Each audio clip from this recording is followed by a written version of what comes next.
Ngobrol era milenial. Assalamualaikum warahmatullahi wabarakatuh. Halo semuanya, selamat datang di Ngemil, Ngobrol Era Milenial. Tempat di mana kita berbagi cerita, inspirasi, dan perspektif baru tentang berbagai hal. Kenalin, nama aku Saka sebagai host baru Ngemil di episode kali ini. Aduh, alhamdulillah ya, setelah 1 tahun dari 2024 ke 2025, akhirnya Ngemil is come back, teman-teman. Di Ngemil pertama di tahun 2025 ini, tentunya OSIS SMA Albana gak bakal ngasih yang biasa-biasa aja dong. Jadi, kita bakal ngasih yang spesial nih buat teman-teman semuanya. Apa sih, Kak? Jadi, kali ini kita bakal membahas tentang pentingnya menjaga kesehatan gizi dan mental remaja. Karena aku udah gak sabar banget, jadi langsung aja gak sih panggil narasumbernya? Panggil. Yeay. Langsung aja kita panggil Ibu Dokter Eni Yuliani SPGK. Yeay.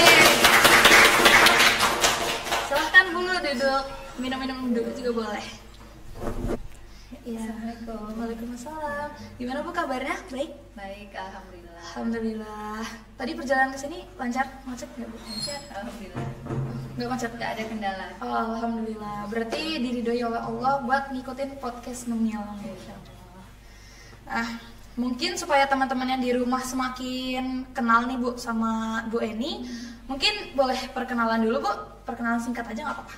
Baik, terima kasih Saka dan terima kasih teman-teman dari SMA Albana semua. Perkenalkan saya Eni Yuliani. Saya seorang dokter spesialis gizi klinik. Jadi seorang dokter yang memang konsentrasinya saat ini di keilmuan gizi klinik. Sehari-hari saya bekerja di Rumah Sakit Umum Pusat Prop Murah, RSUP Prop Murah dan Pasar Bali, ya sebagai dokter gizi klinik. Ya, mungkin seperti itu yang bisa saya jelaskan mengenai keseharian saya. Wah, keren banget ya teman-teman. Tepuk tangan dulu dong sekali lagi. Biasanya nih Dok, tugas utama seorang dokter gizi itu di praktik sehari-hari itu ngapain aja sih? Ya, terima kasih. Tentu saja seorang dokter ya. Jadi memang kesehariannya di rumah sakit kan di sana ada rawat jalan, ada rawat inap. Untuk di rawat jalan sendiri kami bertugas ya di poli gizi klinik. Jadi nanti dari bagian-bagian lain, misalnya dari penyakit dalam, dari bagian bedah atau dari bagian lain yang memiliki pasien misalnya ada kondisi seperti malnutrisi atau memang yang berkaitan dengan kondisi gizinya, bisa apakah dia obesitas ataupun memang ada kesulitan asupan seperti itu, ya dikonsulkan ke bagian gizi untuk pengaturan, untuk saran-saran dietnya seperti apa. Kalau yang dirawat inap, pasien-pasien yang istilahnya ngamar gitu ya, yang opname, kami juga mengakses pasien-pasien rawat inap. Jadi pasien sama juga seperti di rawat jalan, kami itu dikonsulkan dari bagian-bagian lain, pasien-pasien yang kondisinya biasanya malnutrisi atau ada kondisi yang namanya hipoalbumin di mana protein darahnya itu turun. Terus ada kondisi-kondisi ya di lain sisi juga ada, selain yang malnutrisi yang asupannya memang menurun, ada juga kondisi lain yang kesulitan mengatur makan. Jadi pasiennya itu seperti sudah diberikan di rumah sakit tapi masih banyak asupan dari luar, makanan tambahan. Sedangkan di sisi lain pasiennya itu seperti memiliki kencing manis atau mungkin kolesterolnya tinggi yang sebenarnya harus benar-benar diatur pola makannya. Keren ya guys, baru awal-awal aja kita udah dapat informasi yang Masya Allah banget. Nah, biasa berarti kalau dokter gizi sendiri itu pasti praktek dalam rumah sakit ya dokter, atau dia bisa buka praktek sendiri? Bisa, sama seperti kebanyakan dokter pada umumnya. Jadi memang di rumah sakit dan juga di klinik. Di klinik juga ya seperti kalau misalnya klinik pribadi seperti itu, biasanya konsentrasinya itu di sekarang kan ke arah obesitas, karena obesitas sendiri itu adalah penyakit, adalah suatu ya termasuk suatu penyakit yang nanti akan menyebabkan timbulnya masalah penyakit-penyakit lain, penyakit non infeksi. Jadi biasanya dokter gizi klinik ketika yang di klinik pribadi seperti itu banyak sekali saat ini yang konsentrasinya untuk mengatasi obesitas, karena untuk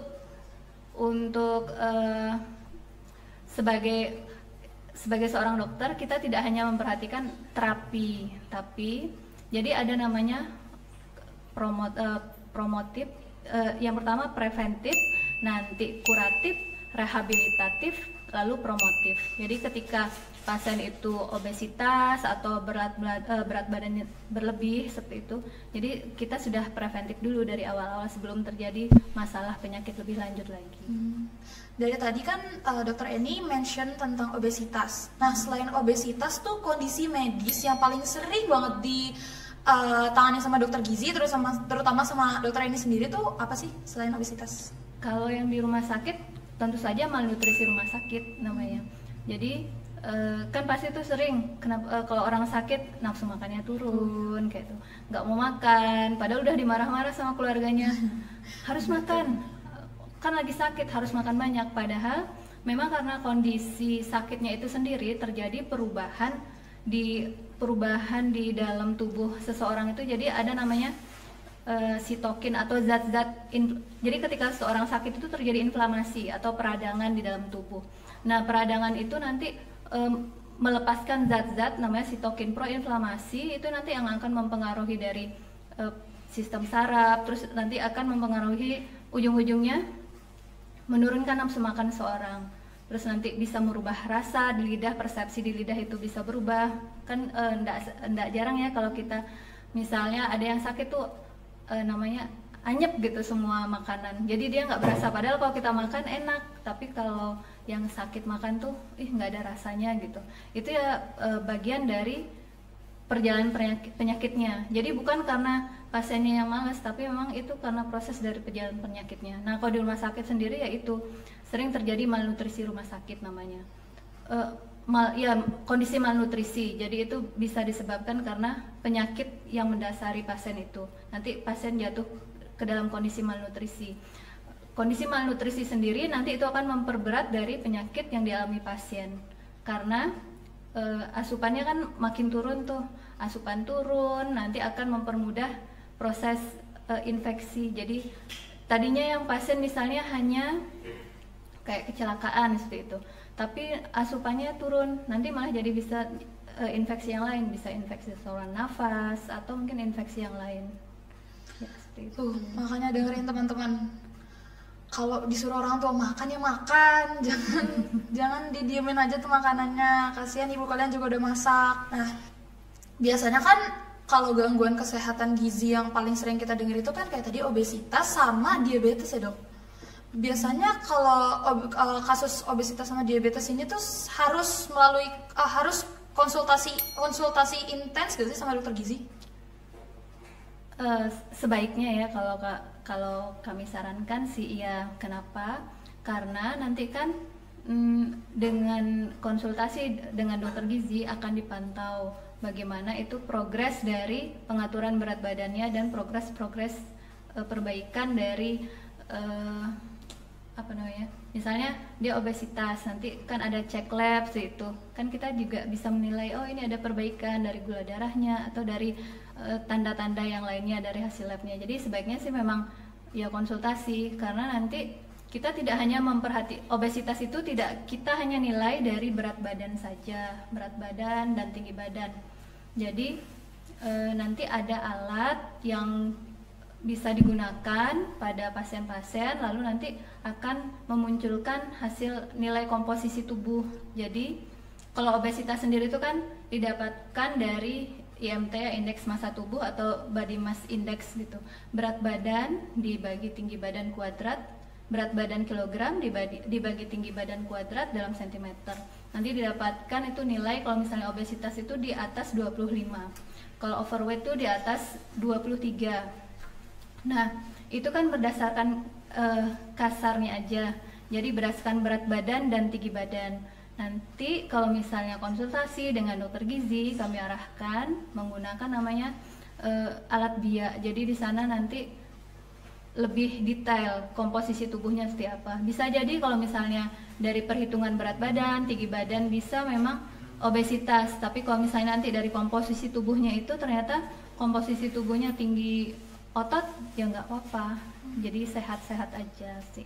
Oh, jadi nggak semua orang yang kelebihan berat badan itu dikategorikan sebagai obesitas. Setelah yaitu kalau misalnya sudah di cross check dengan alat yang BIA itu, bioimpedance analysis itu, kalau misalnya massa ototnya yang tinggi, massa lemaknya dalam batas normal, ya memang dari hitungan kasarnya obesitas, tapi dia sehat, tidak apa-apa. Karena kenapa? Massa ototnya yang tinggi, massa otot tinggi itu sangat baik sekali. Nah, Dok, ini kebetulan banget mama saya itu sebenarnya juga sempat berkecimpung di dunia gizi nih, Dok.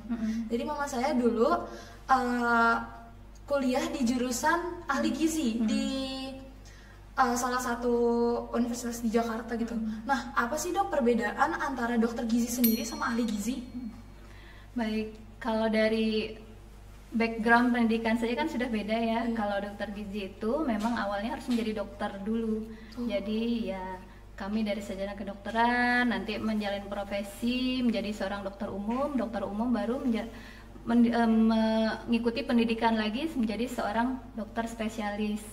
Jadi dokter spesialis gizi klinik itu sama seperti ya dokter spesialis penyakit dalam. Jadi memang backgroundnya harus dokter dulu. Kalau ahli gizi kan backgroundnya S1 gizi gitu ya. Ya mungkin itu secara garis besar kalau dari background pendidikannya. Iya. Terus kalau misalnya dokter gizi sendiri tuh bisa nggak sih kayak kerjasama sama ahli gizi buat dalam praktek kesehariannya ya. Memang jadi dokter gizi dan ahli gizi itu adalah partner. Jadi kalau misalnya di bagian lain dokter penyakit dalam tuh partnernya bisa dikatakan perawat, perawat kami itu adalah ahli gizi, jadi memang partner jadinya kalau di dunia kerja. Kami yang memberikan diagnosa, lalu nanti rencana terapi ke pasien seperti apa, kami komunikasikan dengan ahli gizi, nanti dalam bentuk terapi, dalam bentuk makanannya itu seperti apa gitu. Nah, sekarang kita bakal membahas sesuatu yang benar-benar penting banget, terutama para cewek-cewek nih yang suka diet. Nah, siapa nih yang suka diet? Harus dengerin pokoknya sampai habis. Nah, sebenarnya, Dok, diet itu boleh dilakuin dari usia berapa sih, Dok? Ya, ini kan kalau adik-adik masih dalam masa pertumbuhan ya.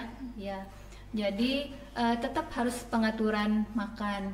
Diet itu sendiri kan artinya makan, jadi bukan tidak makan. Ternyata diet, kita kebalikan. Diet itu kan pengaturan makan. Jadi kalau untuk adik-adik ya masih masa pertumbuhan, memang tetap harus istilahnya diatur pola makannya. Jadi karbohidratnya nanti dipilih sumbernya yang sehat, terus proteinnya yang masih lumayan tinggi, karena kan nanti untuk pertumbuhan tulang, untuk pertumbuhan dan perkembangan dan hormon-hormonnya, lemaknya juga dipilih lemak yang baik seperti itu. Jadi kalau saya bahasanya bukan mengurangi makanan ya kalau untuk yang adik-adik.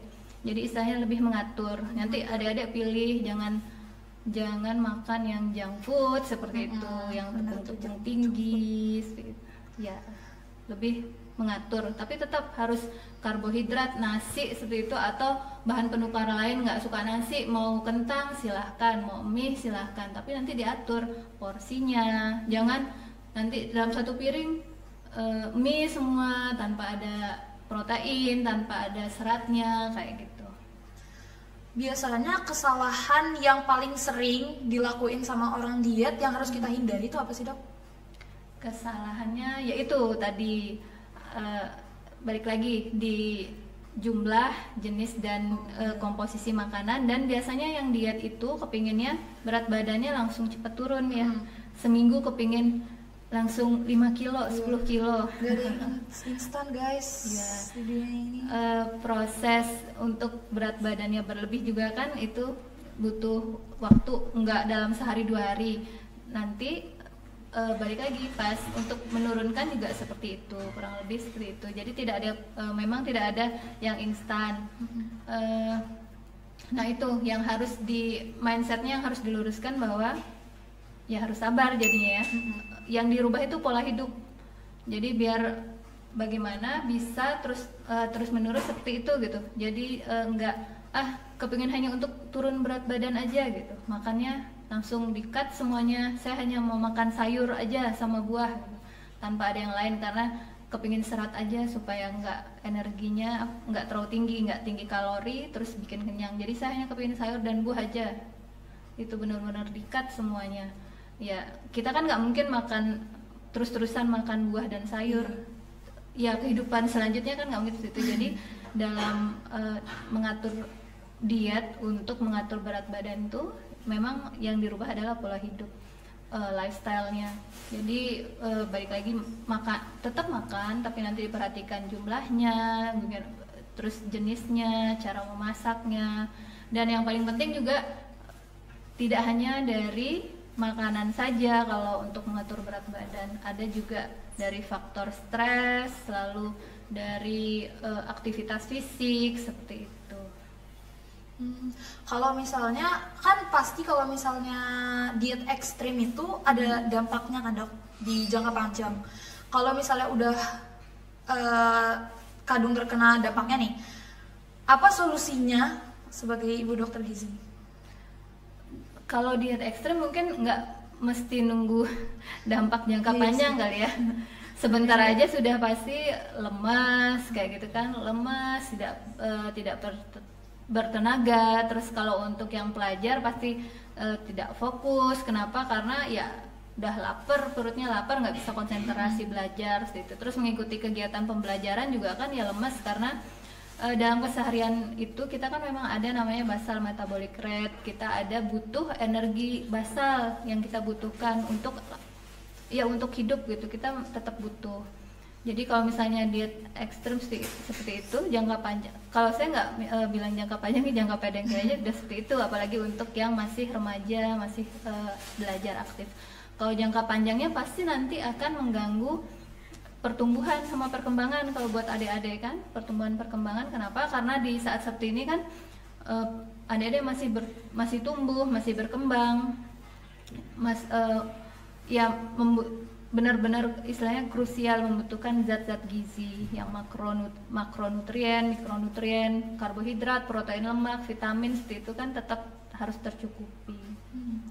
Nah Bu, kan sekarang nih lagi tren nih diet yang namanya intermittent fasting, yang puasa itu. Nah, pendapat Ibu tentang tren tersebut tuh gimana? Baik sih. Jadi kita juga kan dalam Muslim ada puasa ya. Intermittent fasting itu kan istilahnya menggunakan lemak sebagai sumber energi. Jadi kita itu zat gizi itu kan ada karbohidrat, ada protein, ada lemak. Biasanya yang kita gunakan sebagai energi itu dipecah dari karbohidrat. Kalau untuk intermittent fasting itu nanti dia agak men-switch ketika di jam tidak ada asupan, jadi lemak yang dipecah gitu.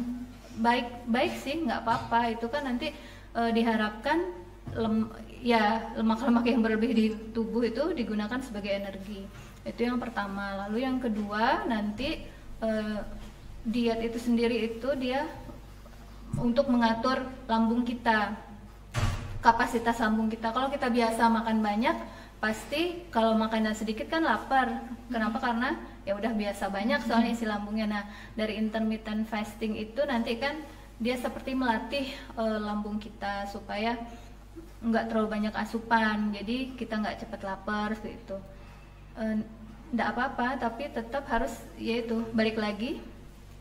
Mungkin kalau berdasarkan jurnal-jurnal yang terbaru, kita tetap walaupun intermittent fasting, tapi nanti pagi harus tetap sarapan seperti itu. Sarapan, nanti ya siang dan sore makan, mulai setelah jam makan sore baru nanti mungkin tidak makan lagi setelah itu sampai besok pagi.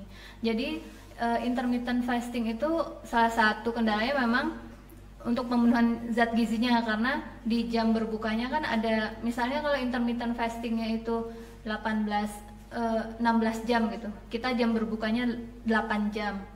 Di sana kan dalam 8 jam itu kita harus benar-benar mengasup untuk kebutuhan harian kita supaya tidak jadi imbalance, jadi asupan zat gizinya kurang. Nah, itu salah satu kendalanya yang intermittent fasting. Berarti kalau misalnya kita kebiasaan makan banyak itu bener nggak sih Dok kalau bikin lambung besar? Iya, Itu bener ya? Iya, nanti volume ininya kan, lambung itu kan kayak, ya mungkin bisa dibayangkan seperti balon gitu ya. Nanti kalau misalnya biasa diisi banyak, nanti ketika dia sedikit ya otomatis efek kenyang itu karena lambung itu udah penuh gitu dengan isi makanan, ada cairan kayak gitu. Salah satu yang memberikan sensasi kenyang itu seperti itu. Nah, kalau misalnya udah biasa seperti latihan terus lambungnya jadi membesar, biasa banyak makan, nanti terus makannya sedikit, ya otomatis pasti akan lapar kan. Kalau pendapat Ibu tentang kan banyak nih sekarang yang lagi ngetren tuh kayak katanya lambungnya dipotong atau Oh, yang bariatrik. Iya, itu gimana? Bariatric surgery. Jadi kalau untuk obesitas itu sendiri memang ada beberapa tahapan untuk menurunkan berat badan. Jadi kenapa sih harus diturunin kalau obesitas itu? Jadi karena nanti memudahkan timbulnya penyakit non infeksi. Penyakit non infeksi itu apa? Seperti kencing manis, udah gitu tekanan darah tinggi, nanti bisa timbul jadi gangguan ginjal, lalu bisa ke kardiovaskuler tuh penyakit jantung, stroke seperti itu. Jadi dari obesitas tuh banyak menimbulkan penyakit non infeksi namanya. Nah, makanya kenapa harus diatasi obesitas itu? Nah, untuk mengatasi obesitas itu ada beberapa lini terapi. Kalau yang pertama itu dengan modifikasi diet, lifestyle, perbaiki lifestyle. Jadi dari mengatur makan, lalu aktivitas fisik, stres, sama istirahat yang cukup. Jadi ketika ya harus saling berikatan. Kalau ngatur makan aja terus aktivitas fisiknya kurang, juga ya kurang maksimal seperti itu. Ada stres atau tidurnya nggak cukup atau istirahatnya tidak bagus, akan mempengaruhi juga. Jadi susah juga untuk mengatur berat badan karena dia hormon, nanti akan mempengaruhi hormon-hormon yang ujung-ujungnya nanti menghambat untuk pemecahan lemak seperti itu. Jadi berhubungan gitu dari diet, aktivitas fisik, istirahat, dan stres. Nah, lini pertama itu memperbaiki lifestyle. Nah, kalau lini kedua setelah misalnya dengan lini pertama itu tidak berhasil, jadi udah beberapa bulan nggak berhasil atau penurunan berat badannya nggak maksimal, bisa dengan farmakoterapi, dengan obat-obatan. Kami kan dokter, jadi kami boleh meresepkan obat kan. Jadi yang lini kedua dengan obat-obatan. Nanti obat-obatan itu ada beberapa macam, ada yang untuk menekan nafsu makan, ada yang untuk menghambat penyerapan minyak, terus ada yang untuk membantu pembakaran lemaknya lebih cepat, ada juga untuk mengurangi peradangan yang inflamasi tadi. Nah, kalau misalnya sudah dengan dua cara ini belum berhasil juga, belum maksimal, ada yang lini ketiga itu dengan pembedahan atau bariatrik. Jadi memang lambungnya itu nanti sama dokter bedah digestif namanya, dokter bedah yang khusus untuk bagian pencernaan, dibuang sedikit, dikecilkan, dibikin langsing. Nah, diharapkan nanti dengan pengecilan lambung itu kan berarti kapasitas asupan dia otomatis kan berkurang kan, kayak untuk penyimpanan dia kan berkurang, berarti otomatis dia makannya nanti akan berkurang. Kenapa? Karena kenyangnya akan lebih cepat. Nah, jadi diharapkan dengan asupan yang menurun nanti akan terjadi penyesuaian di berat badan. Nanti ada defisit kalori namanya. Defisit kalori yang terjadi ya karena itu pemotongan dari lambungnya. Tapi itu juga tetap harus lini pertama harus diperbaiki dulu lifestyle. Kenapa? Karena kalau misalnya lifestyle-nya dia nggak diperbaiki, terus dia pembedahan nih, udah dikecilin lambungnya, tapi dia lifestyle-nya nggak dia perbaiki, dia belum maksimal, istilahnya masih makan sembarangan, semaunya kayak itu, ya nanti lambungnya bisa melar lagi kayak awal lagi. Bisa. Bisa. Nah, kan ibu dokter nih bu, pasti kegiatannya tuh kayak padat banget kayak kita lihat di film-film tuh, dokter udah di rumah terus kita di calling lagi, disuruh datang lagi. Nah, itu kalau ibu sendiri gimana cara ngatur pola makan hidup sehat di tengah jadwal yang padat kayak gitu? Oh iya, terima kasih. Kalau dokter gizi sendiri sih alhamdulillahnya kami tidak ada jaga sih ya, tidak ada jaga malam. Kalau dulu mungkin saya sebelum jadi dokter gizi masih jadi dokter IGD kayak gitu, ya ada shift pagi, shift siang, shift malam kayak gitu. Kalau dokter gizi sejauh ini memang kami tidak ada jaga malam, tidak ada yang ke kondisi emergensi gitu ya, yang langsung on call kayak pembedahan kayak gitu, enggak ada sih. Tapi memang tetap balik lagi sebagai aktivitas sebagai seorang tenaga medis ya lumayan cukup ya cukup padat seperti itu dari pagi sampai bisa malam dan ditambah kegiatan-kegiatan yang lain.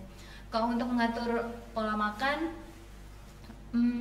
saya kan sudah berusia nih. Masih muda kamu.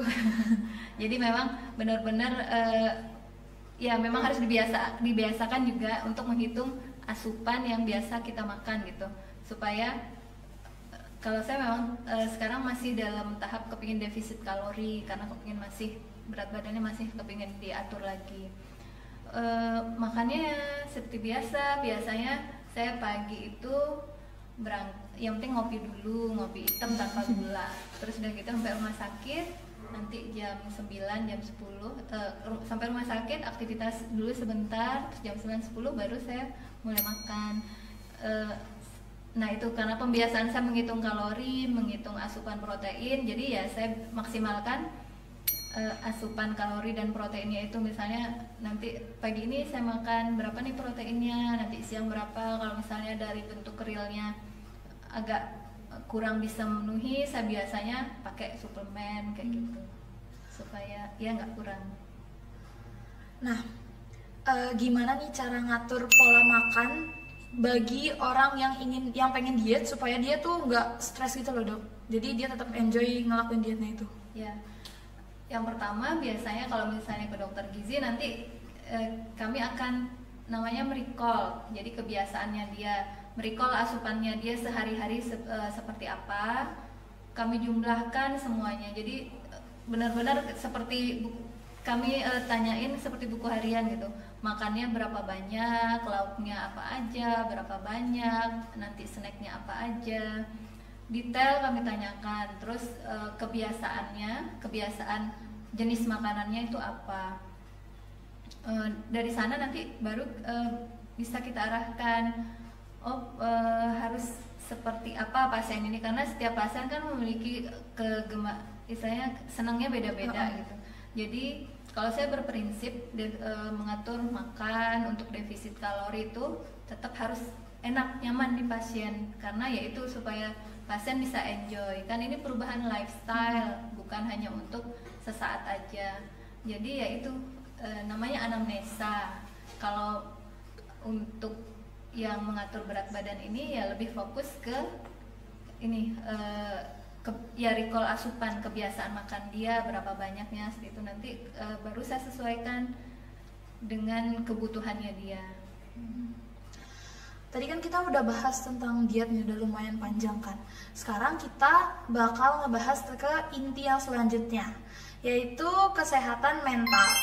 Nah, sebenarnya ada nggak sih dok hubungan antara kesehatan mental sama kesehatan gizi atau sama makanan gitu yang kita konsumsi? Iya, ada. Jadi nanti ada hormon senang kayak gitu, itu berpengaruh dari asupan nutrisi. Kenapa? Karena dari zat-zat pembawanya itu nanti ada pembentuknya itu dari protein dan biasanya dari protein hewani. nanti dari asupan itu, dari zat gizi itu nanti akan diolah membantu untuk pembentukan nanti hormon-hormon yang membuat happy. Jadi kalau misalnya ya kurang asupan, ya selain itu juga ada gula juga ya yang memberi efek senang seperti itu. Nah kalau misalnya asupannya kurang ya otomatis nanti pembentukan zat-zat yang bikin enjoy itu ya berkurang juga. Berarti kalau contoh dari makanan yang bisa nemuin mental tuh apa sih? Biasanya dari yang asam protein yang asam aminonya lengkap, dan itu biasanya kita dapatkan dari protein hewani. Makanya kalau di gizi seimbang itu memang harus ada protein hewani, nabati. Protein hewani ya dari daging, dari telur, dari ikan kayak gitu.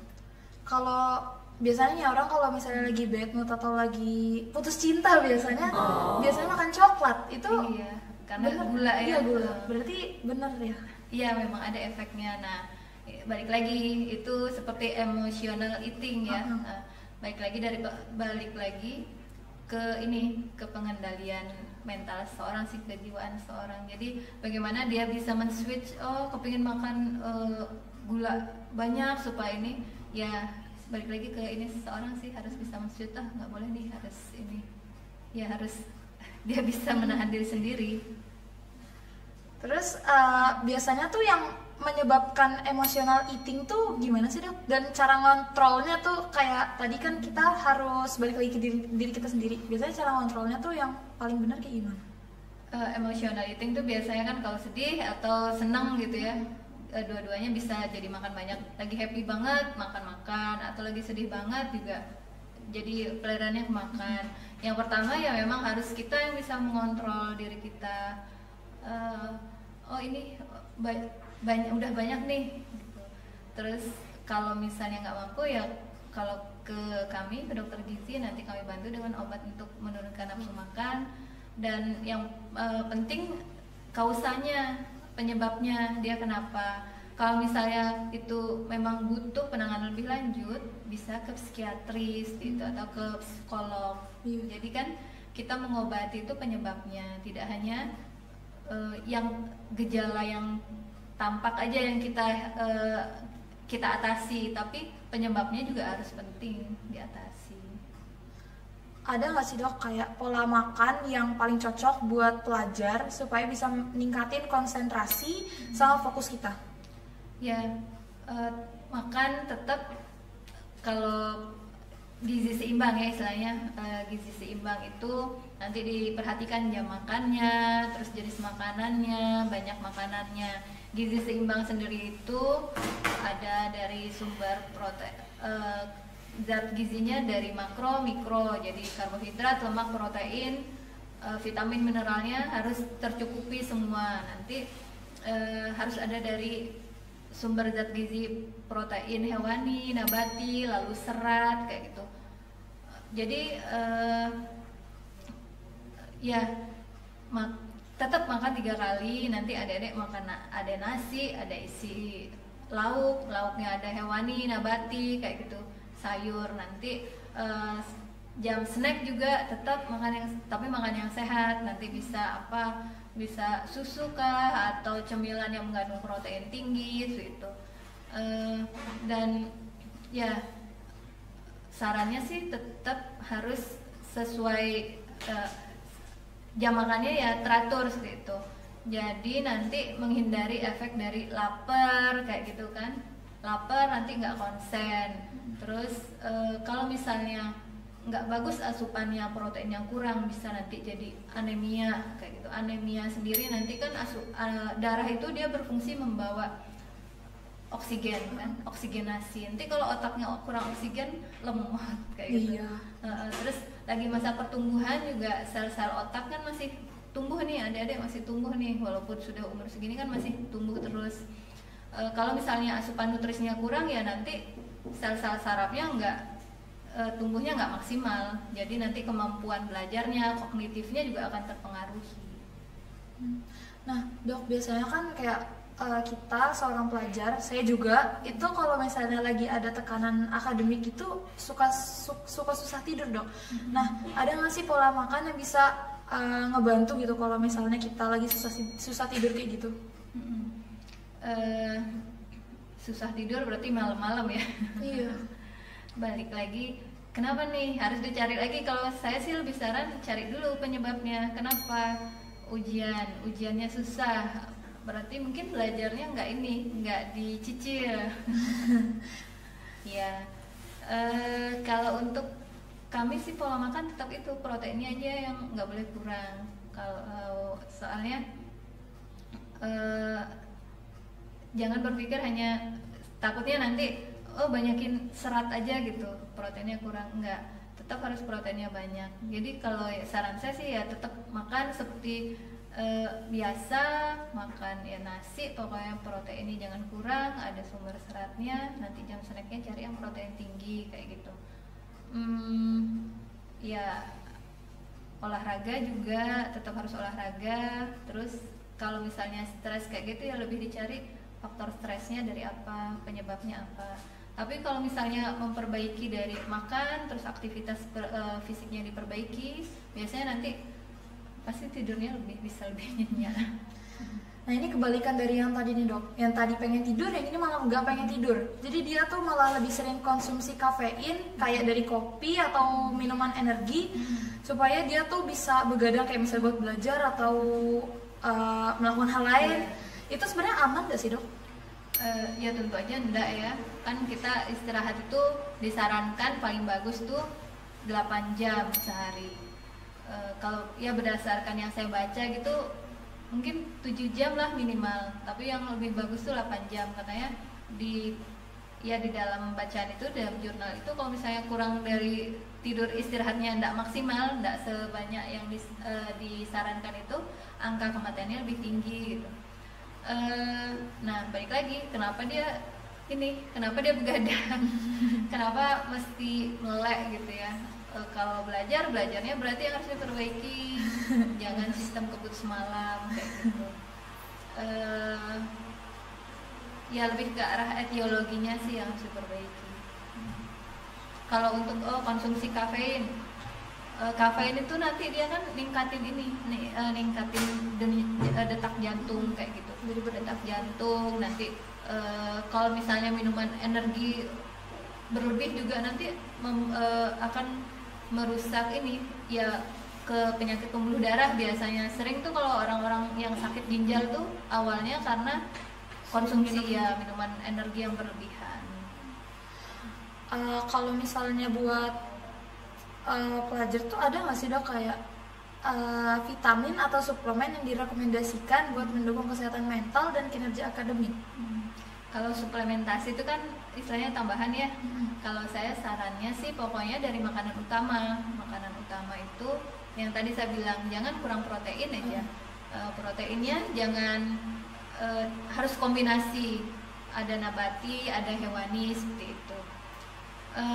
Kalaupun mau suplemen tambahan silahkan. Tapi kalau saya sih kan ditanya nih apa yang bagus, itu kan jatuhnya merek. Ya kalau saya silahkan cari suplementasi yang mengandung EPA, DHA atau seperti itu. Tapi tetap harus dari makanan yang utama. Pemenuhan zat gizi dari makan itu lebih baik daripada suplementasi itu namanya tambahan. Berarti yang zat gizi dari makanan itu lebih utama gitu. Kalau suplemen tadi itu boleh dikonsumsi sama orang umum atau harus ada rekomendasi dari dokter tertentu? Itu kan vitamin ya, kalau vitamin sih namanya suplementasi bisa-bisa aja. Tapi tetap titik beratnya di makan yang utama. Makan ada sumber karbohidrat, protein jangan kurang, ada sayur sebagai sumber serat. Nah dok, dari tadi ini kan kita udah banyak ngobrol tentang diet, tentang gizi, tentang mental. Nah di depan sini nih ada yang warna-warni. Kira-kira ngapain ya kita? Jadi di sini ada spinning wheel. Nah spinning wheel ini dibaliknya ada mitos fakta dok. Jadi dokter bisa putar spinning wheelnya. Nanti kalau misalnya dapat nomornya, saya bakal bacain mitos fakta dan dokter nanti tinggal jawab. Iya. Boleh mungkin sekarang? Bebas ya, langsung Iya, putar aja boleh, ya. boleh. Mudah-mudahan nggak susah ya. Kan boleh tolong liatin ya. Berapa tuh? 10. Nomor 10. Fakta atau mitos, orang dengan depresi hanya perlu berpikir positif untuk sembuh. Mitos. Kenapa tuh dong? Karena depresi itu udah jatuhnya penyakit kan ya. Jadi kalau kita suruh dia harus berpikir positif aja ya agak susah. Memang harus ya berobat sih jadinya. Depresi itu suatu diagnosa, jadi penyakit berarti kan. Jadi ya harus diatasi dengan berobat untuk mengatasi sumbernya kenapa itu. Bisa mencari dokter spesialis kejiwaan atau psikolog. Nah, sekarang pertanyaan kedua. BTW, maaf ya guys, itu angkanya kebalik semuanya. Putar lagi. Ya. Jadi kita membutuhkan 5 pertanyaan.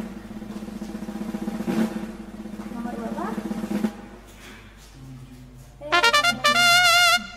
Berapa tuh? 5. Nomor 5. Fakta atau mitos, gak makan malam bikin berat badan turun? Gimana? Fakta atau mitos, gak makan malam bikin berat badan turun? Oh, nggak makan malam. Mitos. Karena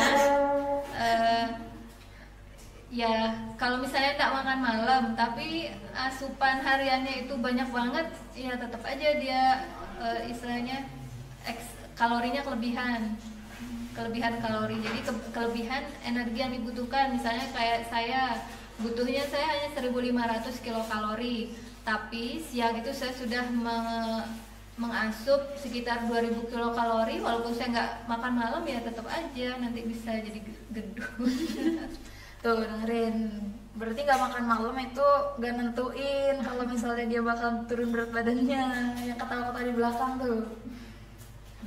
Nah, boleh putar lagi dong?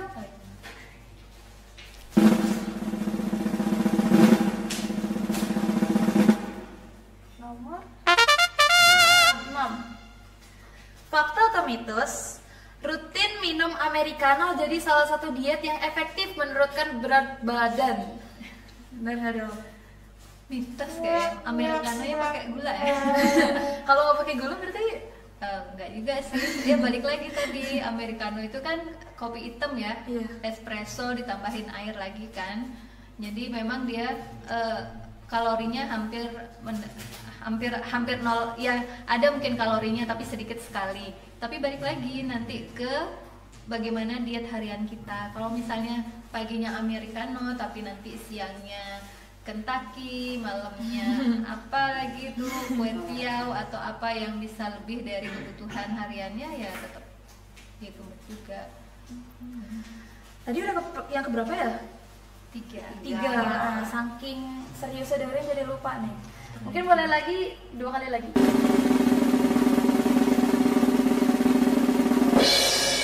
5 lagi. Boleh lagi dong?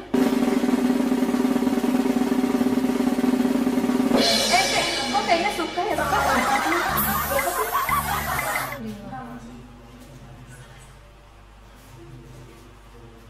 11. Berapa? 11 atau 12? 11 nih. Fakta atau mitos, minum air lemon bisa membakar lemak dengan cepat? Membakar lemak dengan cepat. Air lemon.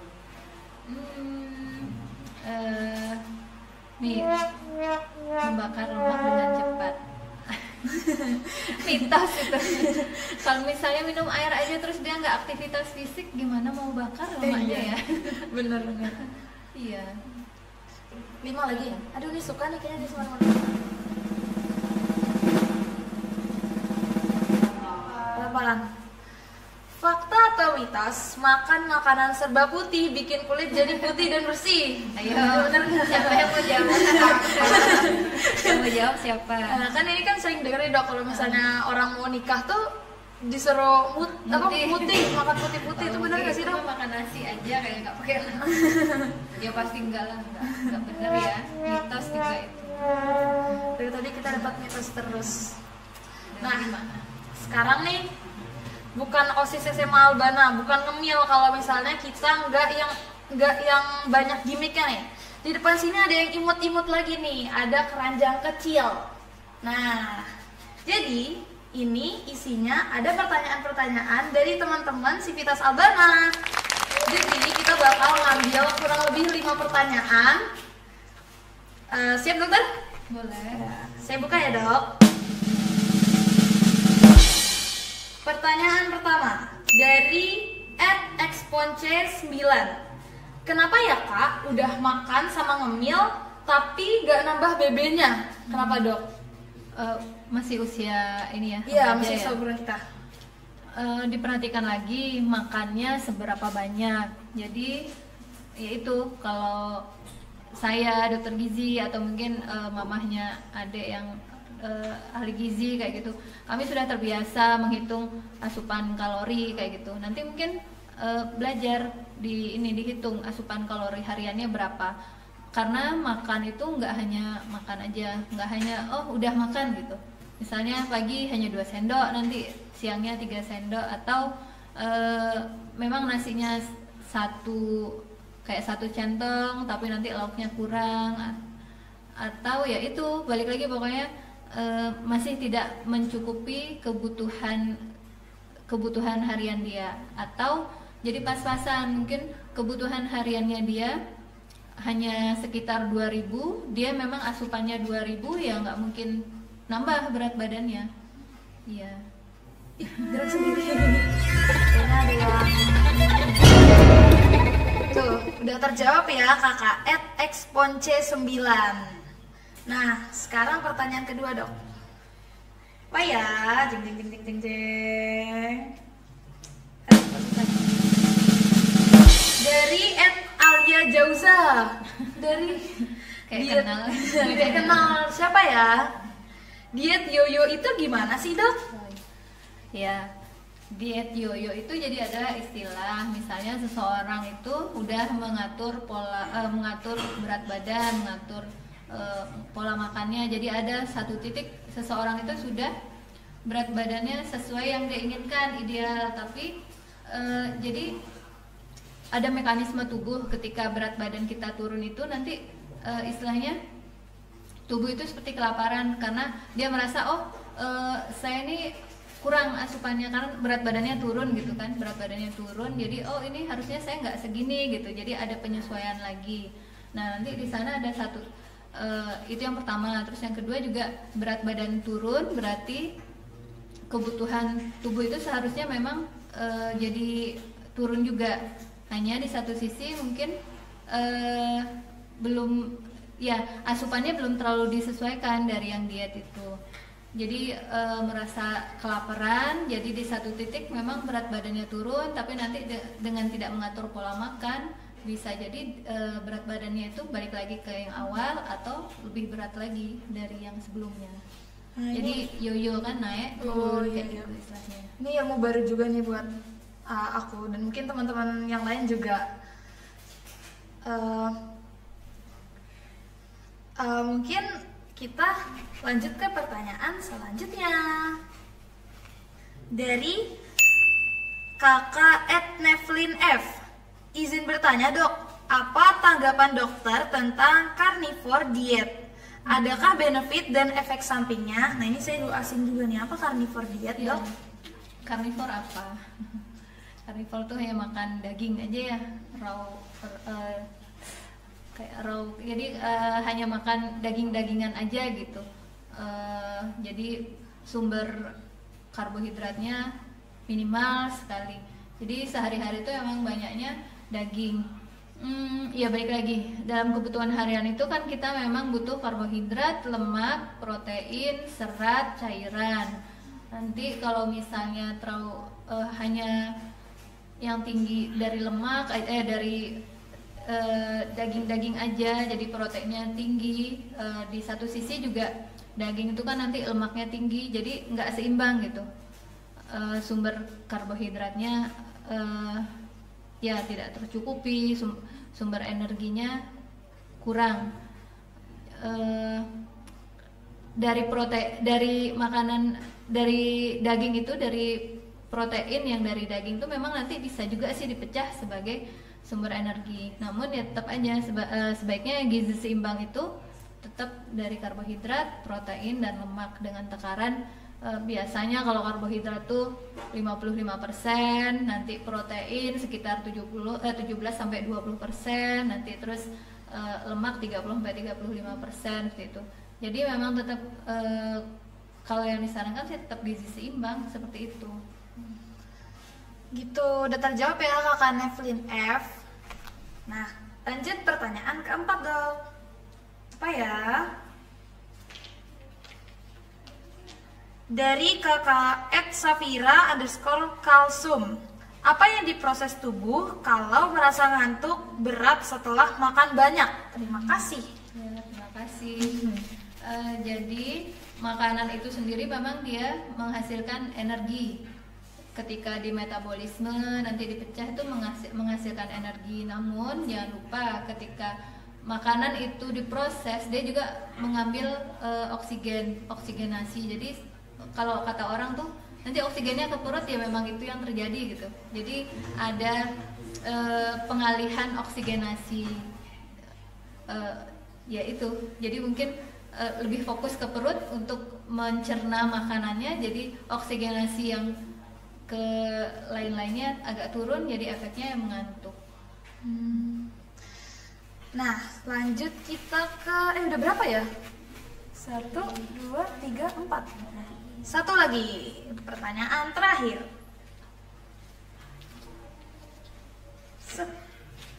Dari @alia_avia.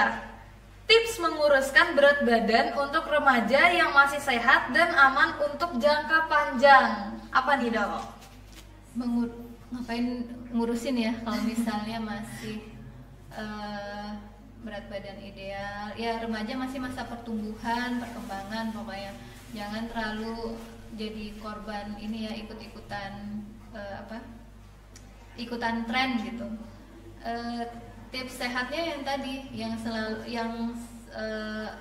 yang pemerintah juga sarankan, gizi seimbang dengan 4 pilarnya. Gizi seimbang tadi udah tak bahas beberapa kali ya, pokoknya harus tetap ada sumber karbohidrat, protein, terus serat dengan kurang, aktivitas fisik, istirahat.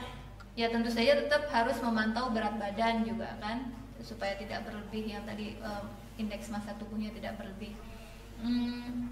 Terus membiasakan tidak terlalu banyak mengasup atau makan makanan yang manis, karena memang kita di gizi seimbang itu nanti ada makanan yang dibatasi seperti gula, garam, minyak seperti itu.